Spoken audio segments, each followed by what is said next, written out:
Visite du pape Léon XIV en France, les évêques espèrent également un message fort du Saint-Père en faveur de la dignité de toute vie humaine et du développement des soins palliatifs. Nous allons suivre cet élément.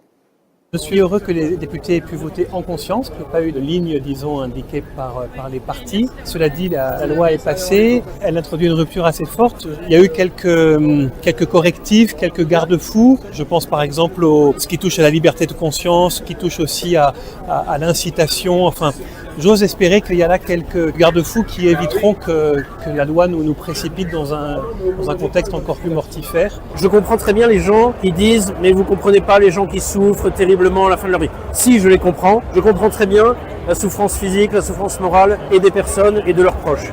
Mais je crois que l'intelligence, la sagesse humaine tout simplement, c'est pas une histoire de religion en fait ou de foi. C'est d'abord une histoire d'intelligence humaine. Nous ne sommes pas chargés de réussir, nous sommes chargés de rester fidèles, disait Mère Teresa. Alors on va rester fidèles à ce que nous croyons, on va rester fidèles aussi à l'attention aux plus fragiles, aux plus petits, à l'accompagnement des personnes en précarité pour qui cette loi, à mon avis, est un vrai danger, une vraie menace. Malgré tout, dans cette course finale, je pense qu'il ne faut pas se précipiter. Parce que avec les soins palliatifs, et là je suis très heureux que ça a été voté. C'est-à-dire que là il y a une unanimité, enfin tout le monde est d'accord. Ça prouve que tout le monde est d'accord pour adoucir les souffrances. Ça, on est tous d'accord. Il y a là un véritable, enfin je l'espère en tout cas, un véritable engagement à soutenir les soins palliatifs, à permettre qu'ils puissent se développer.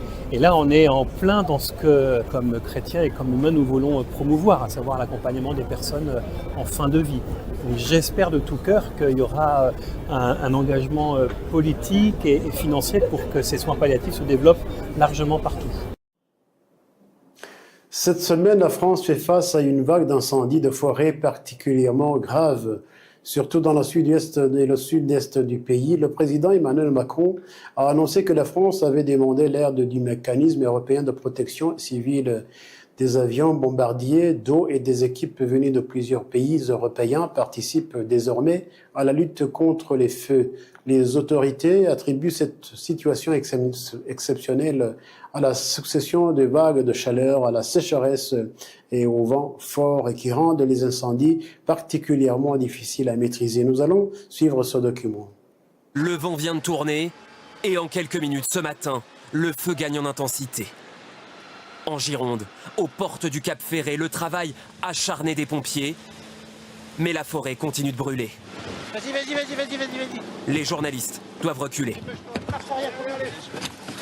La partie du massif forestier qui n'était pas entamée a commencé à être pris par le feu avec une puissance, vous avez vu la montée en puissance importante et rapide. Toute la nuit, ces images impressionnantes d'un monstre incandescent et l'impuissance de ses habitants. Là, le feu se dirige vers les habitations. 1400 hectares consumés à minuit, 2000 hectares à 6 heures ce matin. Le feu progresse à vitesse grand V. Quand on voit ça, là, on s'angoisse un peu, quoi. On a peur. Oui, c'est terrible. On a eu la même chose il y a 3-4 ans déjà, donc on est un peu plus préparé que les autres fois, on va dire. Même si on n'est jamais pris. Le sac est fait. 12 000 habitants et touristes finiront par évacuer dans la nuit. Un gigantesque incendie, démarré hier après-midi, sans doute à cause d'un engin de débroussaillage, sur la commune de Somos. Le feu se propage vite, il atteint la commune du Porge et se rapproche dangereusement de l'Ège-Cap Ferré. Sur place ce matin, 12 700 pompiers au sol, appuyés dans le ciel par 2 Canadair, 2 Air Tractor, un Dash.